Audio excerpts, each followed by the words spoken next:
Well, let's see. This is part 3 of our series titled New Normal. And kind of our guiding insight has been that as human beings, we really don't like change. It's sort of a strange personality that some of you do. Anyone really love change? And maybe not many. Maybe Josh Brock does. The guy who's playing guitar, he does. That's not super normal. Most of us are kind of I'm not a change person. Love my routine, love my plan. Let me just stick to the plan, just all day, every day. And so kind of the premise of the series is really that this is largely who we are. And so because of that, this pandemic really shot our wheels off. It was, everything's changing. And so, but the thing is, even though it was really difficult, there's kind of a blessing or something beautiful hiding within it, because what it did was it opened up the possibility for us to make changes and to gain new insights into ourselves, others, God, that we would have never gleaned otherwise. And because of that, there's this opportunity to establish a new normal, right? To incorporate some of what we learned into this new normal that we're all kind of trying to establish in the coming months. So that's kind of the idea of this series. We're just trying to take some advantage, of this season that we're in. So with that in mind, I want to start. We'll be in Matthew chapter 8, verses 23 through 25. The title of the message, though, is Same Boat. Same Boat. And this is a pretty famous Jesus story, familiar to some of you, I'm sure. It says, "Then Jesus got into the boat, and his disciples followed him. Suddenly, a furious storm came up on the lake, so that the waves swept over the boat. But Jesus was sleeping. The disciples went and woke him, saying, 'Lord, save us!'" I imagine this wasn't like, "Lord, save us." I noticed the exclamation marks there. "Lord, save us! We're going to drown." I still remember I remember exactly where I was sitting the moment I realized that this pandemic we were at that time about to go through, it really kind of hit home for me. And I realized this is a thing. Oh, this is going to be a thing, everywhere. And I just finished. I was sitting with my two good friends, Josh Reynolds and Jesse Watts. And we had just finished watching, this is mid-March last year, and we had just finished watching The Joker, which is a dark movie. If you've seen it, it's real dark. I don't know if I can recommend it, but it is really good, but dark. Not encouraging. So I just finished it, and I'm kind of sitting there in a little bit of a dark mood, but kind of, I'm really thinking. And then my friend, Jesse, he turns to me, and he says, So Kasha, by the way, is his wife. Kasha's been doing some research on this coronavirus, and she says it's going to spread all over the world and infect millions upon millions of people, and who knows how many people will die. And I remember turning to him and saying, "What? No." That's what I said. He will never let me live this down, by the way. He brings this up consistently when we're hanging out. Remember that time you didn't think the coronavirus is going to be a thing? Like, yeah, okay, bud, you can stop. And that's what he says. And I was like, "What? No." I was, "What? Really? No. Sure." My phrase was, "Surely not." That's what I said. And that's the thing he always brings up. "Surely not, Brett. Surely not." And so he leaves, and I'm sitting there still in the same chair, and I get on my phone. And I'm an Enneagram 5 for anyone who follows Enneagram stuff. So I'm like, researcher, I'm like, okay. So I just start article. And within about 10 minutes, I was like, oh gosh, oh dear Lord. And then I sit there for an hour, maybe a little bit longer. I'm just article. And as I'm going through, I knew kind of where it spread. I knew it would go China, Europe. I knew it was in Washington at this time and New York, but that still seemed far away. It was like way up there, Pacific Northwest, Northeast. It's like, okay. But in my research, I realized not only was it in Texas, a few, but in Texas, it was also in Dallas County. There were 3 confirmed cases in mid-March in Dallas County. And when I read that, I was like, oh my gosh. Like, because I just realized if it's gone from China to here, Texas, that was real quick. That seemed real quick. And 2 things hit me. First, I knew that our world was about to change. And with it, our church.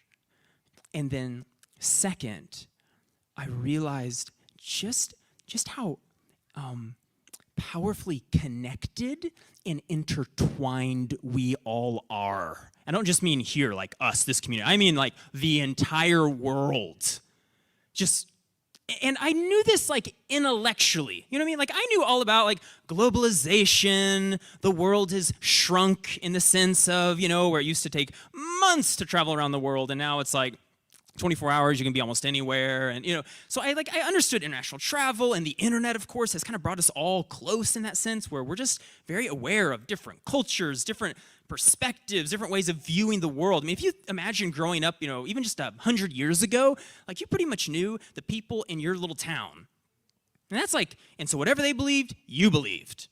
That's it. Like their politics, your politics, their religion, your religion. I mean, it's just, that was your world, And so, of course, that has so changed, and I know that. I'm like, yeah, of course, we're all, I could have preached a sermon, like, yeah, we're all connected, that's so true.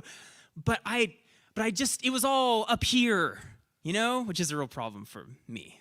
I'm like, too many things can be up here. Actually, as Mindy was talking about during worship, not really known, like in my body, in my guts. We kind of use that metaphor, just like in the core of who I am. There's a difference between knowing something here and knowing something like, boom, in the center, right? And that's what happened. All of a sudden, it hit me in my core, like experientially. Oh my gosh, we are profoundly connected to one another. And I will not spend my whole message talking about the pandemic.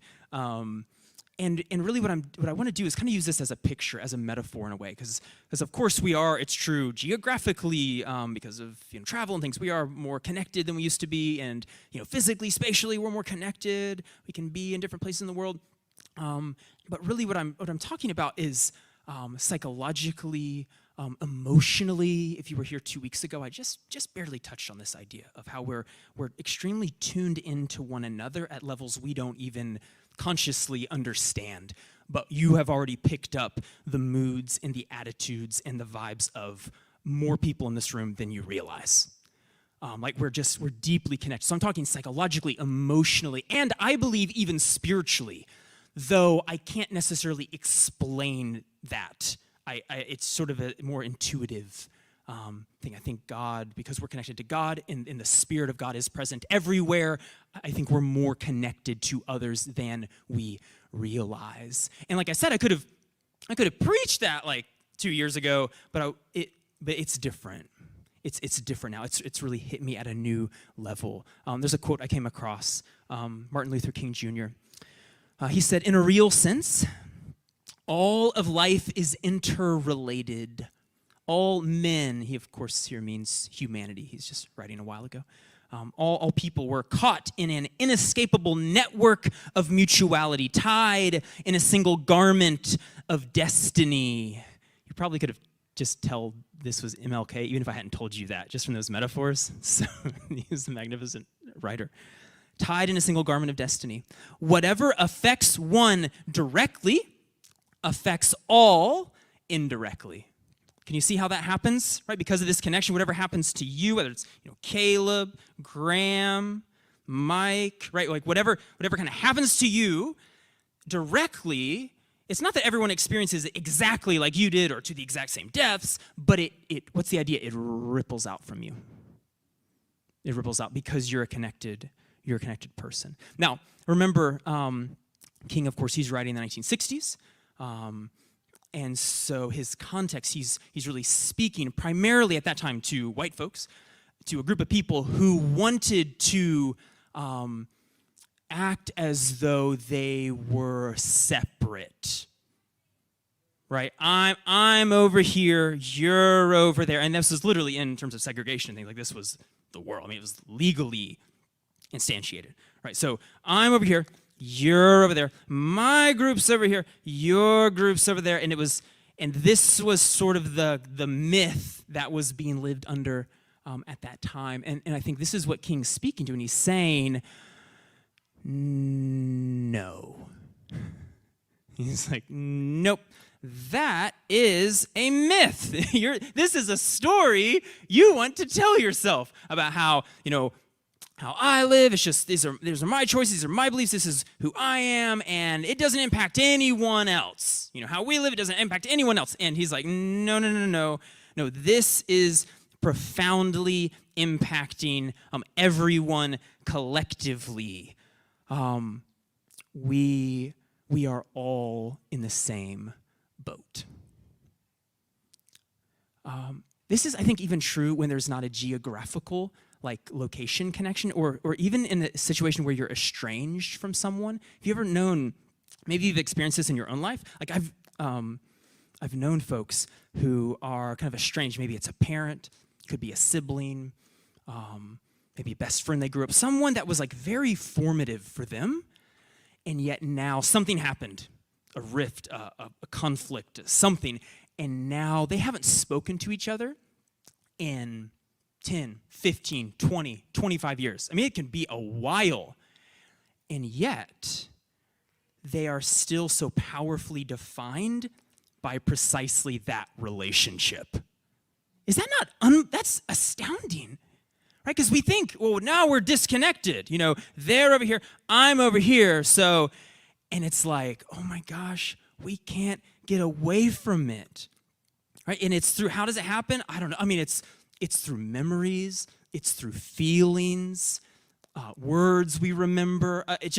And I have a few people in mind who I know now they've had children, and you can see how they've been so powerfully impacted by that relationship, often not in good ways, that now that ripple effect is going where? It's literally going into the next generation, right? You can't trust people, right? These kind of messages, these themes.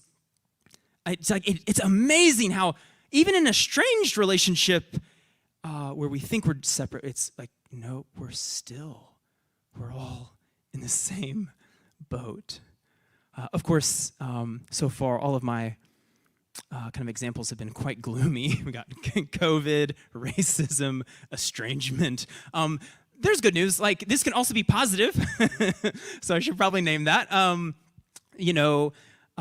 thinking of, for example, think of maybe it's a parent, a mentor, a teacher, a coach, someone from back in some formative years for you who had a positive impact on your life.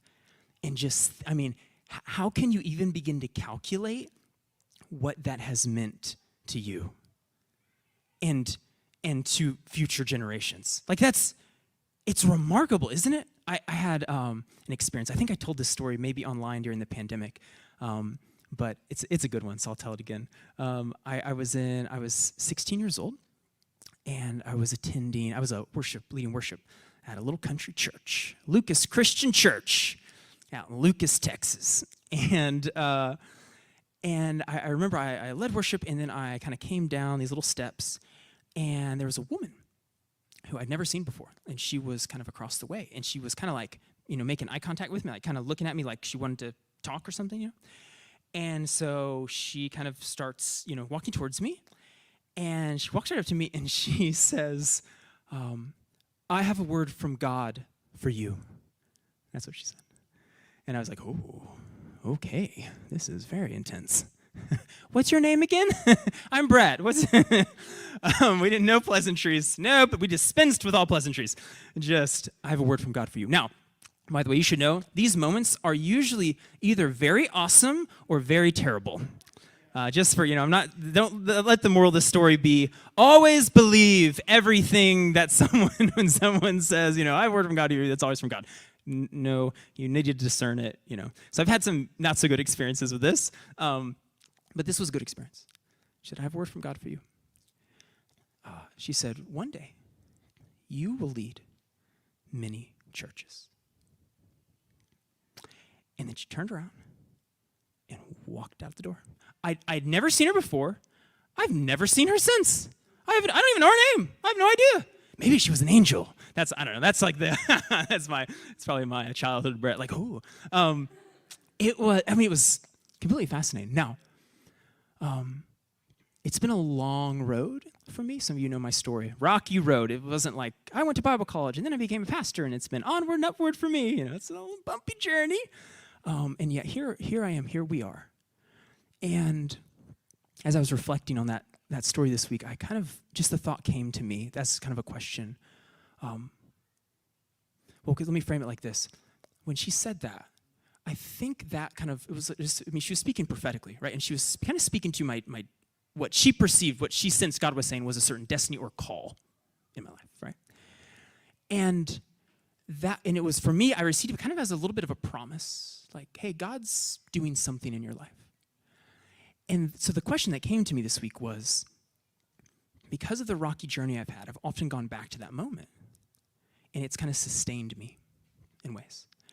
And so the thought was, would the table be here today if she had not said that, given me that word? That was the question. Now, I don't know. Maybe not. And it's such a powerful picture of the fact that even these little moments, we just never know, do we? We never know.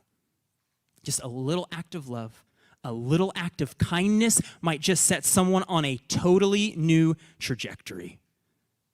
I mean, it's remarkable. And I mean, it's the same idea, right? We're all in the same boat. We are deeply and profoundly connected to one another in ways we don't even understand, and we're having an impact on the people around us at levels we can't fathom. And I think, let me kind of try to sum this up a little bit more, and because I wonder if someone's kind of thinking like, okay, so yes, we're connected, but like, how and what does that matter exactly, or what should I do different, or let me answer a little bit of the so what question, because it can seem maybe a little bit banal, like we're all connected, okay, so I just live my life and then I guess hopefully it's good. So what does this actually mean for us? Let me phrase it like this: because we are more connected than we realize, our words, our actions, our emotions, our feelings are much more impactful, much more contagious than we realize. That's the insight. That's what I'm driving at. That's why I think this really, really matters. So in that, it's sort of terrifying and beautiful, right? Because on the one hand, because I think we tend to think of ourselves as we are separate selves. I'm just living my life over here. Hey, I don't have an impact, or who am I? I mean, does anyone ever kind of feel like that? Like, I don't think I'm having any impact in the world. I think I'm mostly invisible. And I think that's where we're underestimating ourselves, because we're looking for like big things, grand things, huge gestures. We want to be, I don't know, what is it that kids these days, influencers, or, we want to have 1 million followers. That person, they're making an impact. Who am I? And yet, if you think of a life, my goodness, the just sheer number of people you interact with. I mean, even today, if you just think through your day, if you went out at all, or heck, you're here right now, so you just had these little touches with these various people who are watching you, tuning in. I think we're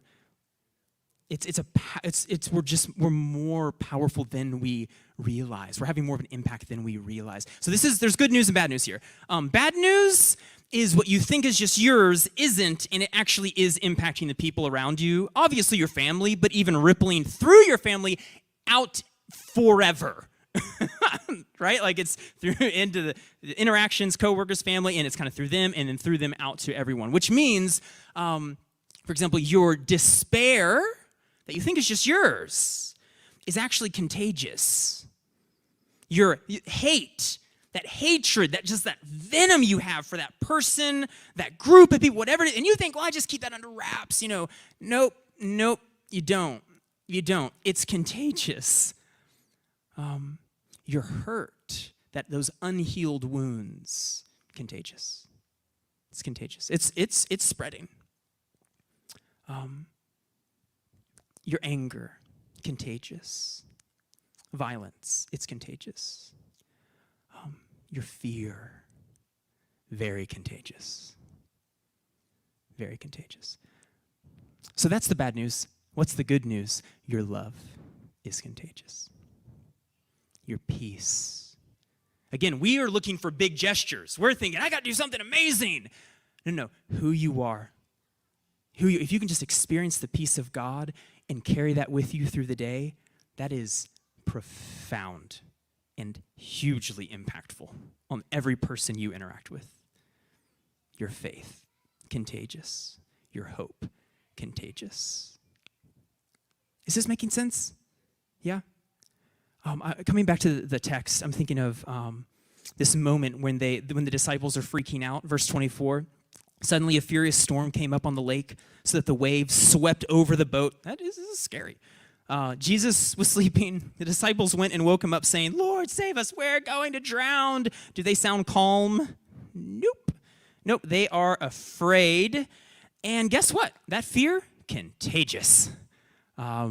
You've ever been around someone who's afraid? It's like, oh gosh, should I be afraid too? I don't know if this is part of our kind of evolutionary history. I'm not sure. We just tune into fear and we're like, oh, alert. And I kind of imagine the disciples, it was probably they were all a little bit nervous and then one of them freaked out. I'm kind of speculating there. It's not in the Bible, but that's sort of my guess. Everyone was kind of nervous, and then one panicked, and then before you know it, they're like, oh my God. They're all just panicking. And why is this? Because we are relationally, emotionally, and even spiritually connected to one another. That's just who human beings are. And so because of that, we're contagious for good and for ill. In fact, we even have little folksy sayings about this in the culture. This one came to me. Have y'all ever heard, if mama ain't happy, ain't nobody happy? Y'all heard this one? Maybe did your mama say this to you?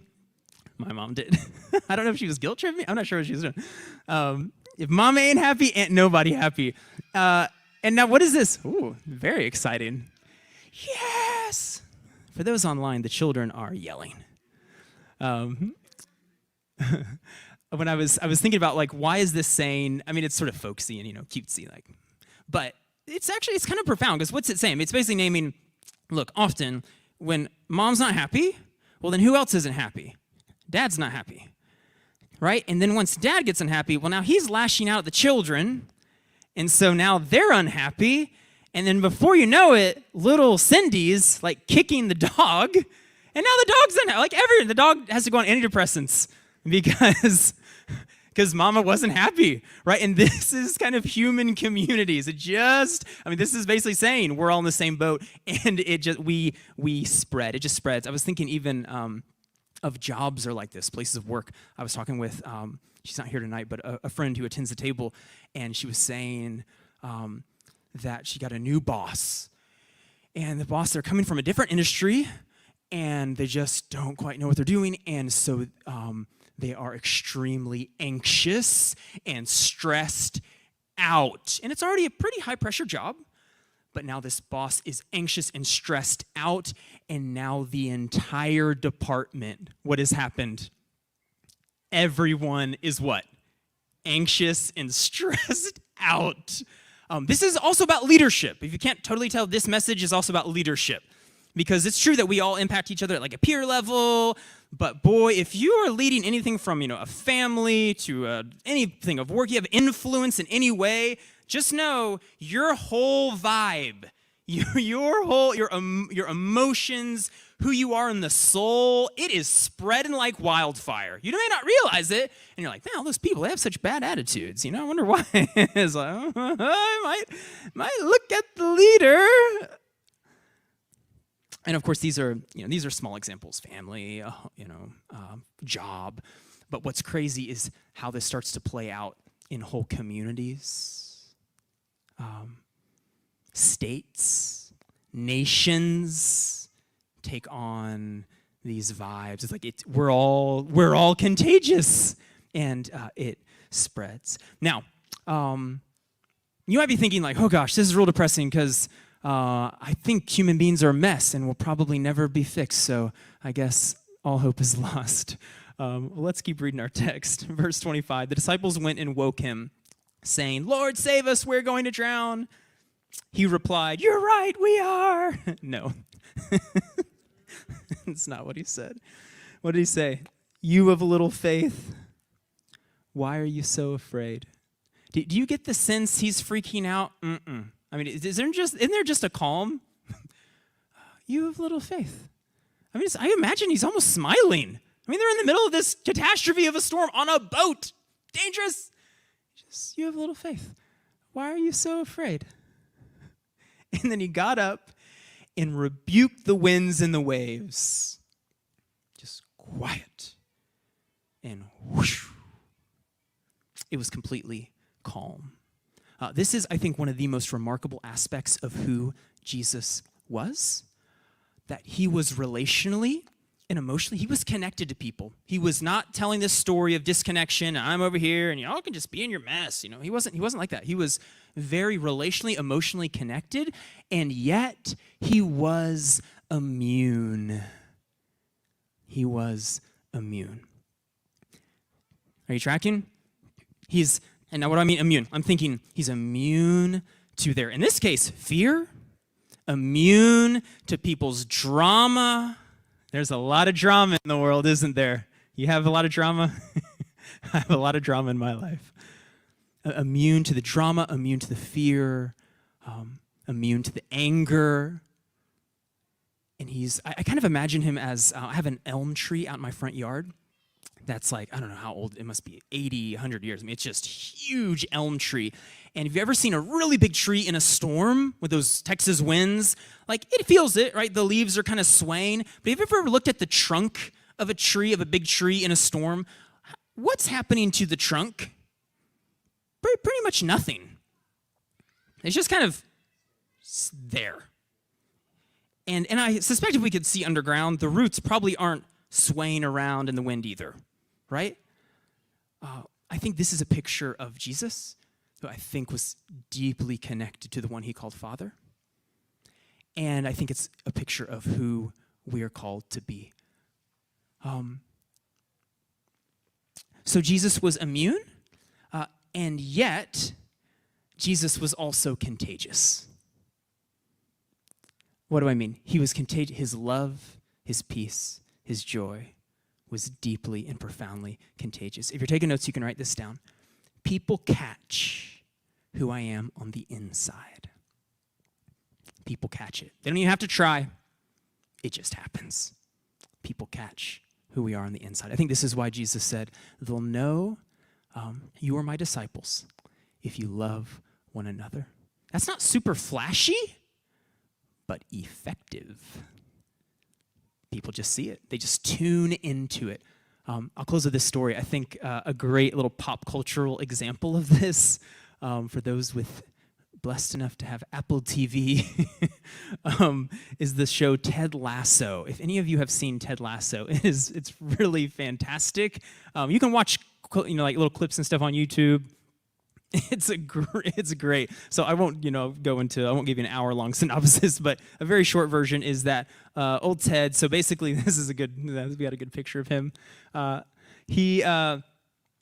So basically, he was brought over. He was an American football coach, and not like he wasn't in the NFL. He was. And this is all fictional, just to be clear. He's like kind of tier 2 college coach football, and he's brought over to coach a European, basically men's professional soccer team.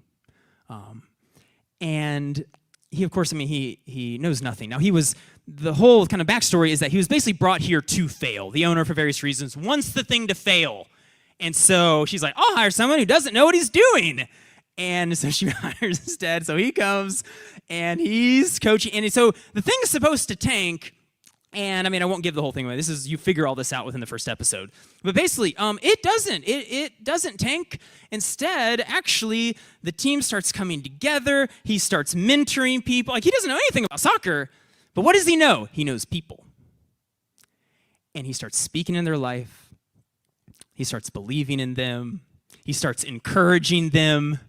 And before you know it, suddenly the team is coming together. And by the way, the whole time he's hugely criticized. There's scenes where you have tens of thousands of fans chanting. I won't say what they're chanting. We'll just say it's not encouraging words towards him.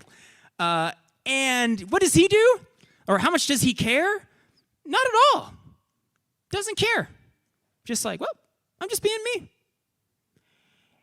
He's immune. And at the same time, he's completely contagious. So I guess what I'm driving at is we tend to live life like we are kind of separate selves, living separate lives, when the truth, I think King's right, I think the Bible's right, we are caught up in an inescapable network of mutuality. We're tied in a single garment of destiny. We're all in the same boat. So the question is, how immune are we? How contagious are we? That's what I'd like you to be reflecting on this week. All right, let me pray for you. Lord Jesus, I have just lifted up this community, and God, I ask that who we are on the inside, God, would be transformed. That we would be like those trees, deeply rooted and grounded in your love. Just like your son, Jesus, who knew that he knew that he knew that you loved him. God, would you do that deep work, that healing work in our hearts? And God, where we've been reactionary and afraid and blaming, God, would you bring deep healing to us? And may our love, may our peace, may our joy be contagious. God, do your good work. In Christ's name I pray. Amen.